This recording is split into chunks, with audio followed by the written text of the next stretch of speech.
झारखंड के पूर्व मुख्यमंत्री और झारखंड मुक्ति मोर्चा के सीनियर लीडर चंपई सोरेन के बारे में खबरें चल रही है कि वो भाजपा में शामिल हो जाएंगे। इसको लेके चंपई सोरेन ने फेसबुक पे लंबा चौड़ा पोस्ट लिखा है। चंपई सोरेन ने क्या लिखा वो हम आपको पढ़ के सुनाते हैं।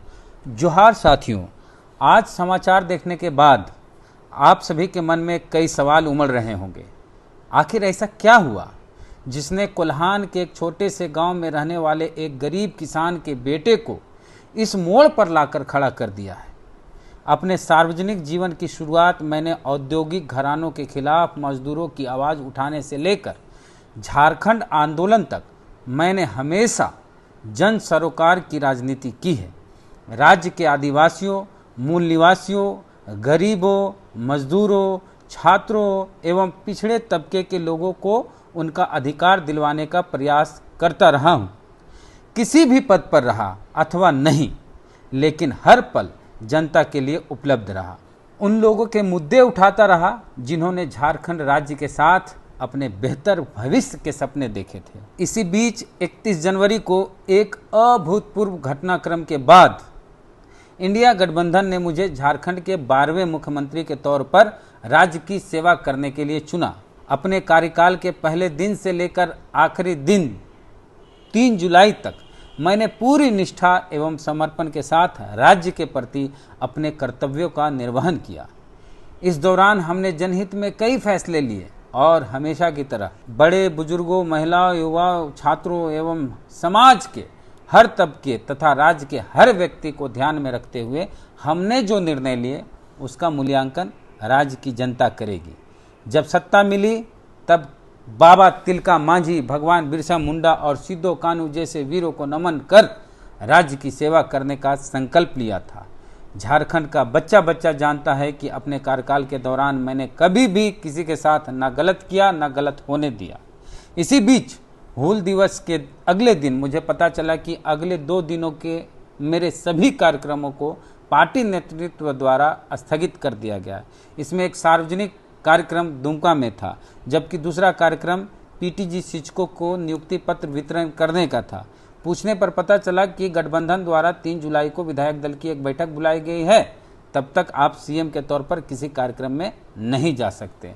क्या लोकतंत्र में इससे ज़्यादा अपमानजनक कुछ हो सकता है कि एक मुख्यमंत्री के कार्यक्रमों को कोई अन्य व्यक्ति रद्द करवा दे? अपमान का यह कड़वा घूंट पीने के बावजूद मैंने कहा कि नियुक्ति पत्र वितरण सुबह है, जबकि दोपहर में विधायक दल की बैठक होगी तो वहां से होते हुए मैं उसमें शामिल हो जाऊंगा। लेकिन उधर से साफ इनकार कर दिया गया। पिछले 4 दशकों के अपने बेदाग राजनीतिक सफर में मैं पहली बार भीतर से टूट गया। समझ नहीं आ रहा था कि क्या करूं। 2 दिन तक चुपचाप बैठकर आत्ममंथन करता रहा। पूरे घटनाक्रम में अपनी गलती तलाशता रहा। सत्ता का लोभ रत्ती भर नहीं था, लेकिन आत्मसम्मान पर लगी इस चोट को मैं किसे दिखाता? अपने द्वारा दिए गए दर्द को कहां जाहिर करता? जब बरसों से पार्टी के केंद्रीय कार्यकारिणी की बैठक नहीं हो रही है और एक तरफा आदेश पारित किए जाते हैं, तो फिर किसके पास जाकर अपनी तकलीफ बताता?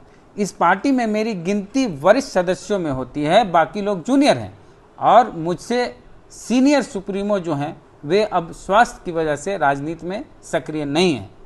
फिर मेरे पास क्या विकल्प था? अगर वे सक्रिय होते तो शायद अलग हालात होते। कहने को तो विधायक दल की बैठक बुलाने का अधिकार मुख्यमंत्री को होता है, लेकिन मुझे बैठक का एजेंडा तक नहीं बताया गया था। बैठक के दौरान मुझसे इस्तीफा मांगा गया। मैं आश्चर्यचकित था, लेकिन मुझे सत्ता का मोह नहीं था, इसलिए मैंने तुरंत इस्तीफा दे दिया। लेकिन आत्मसम्मान पर लगी चोट से दिल भावुक था। पिछले 3 दिनों से हो रहे अपमानजनक व्यवहार से भावुक होकर मैं आंसुओं को संभालने में लगा था, लेकिन उन्हें सिर्फ कुर्सी से मतलब था। मुझे ऐसा लगा मानो उस पार्टी में मेरा कोई वजूद ही नहीं है, कोई अस्तित्व ही नहीं है, जिस पार्टी के लिए हमने अपना पूरा जीवन समर्पित कर दिया। इस बीच कई ऐसी अपमानजनक घटनाएं हुई जिसका जिक्र फिलहाल नहीं करना चाहता।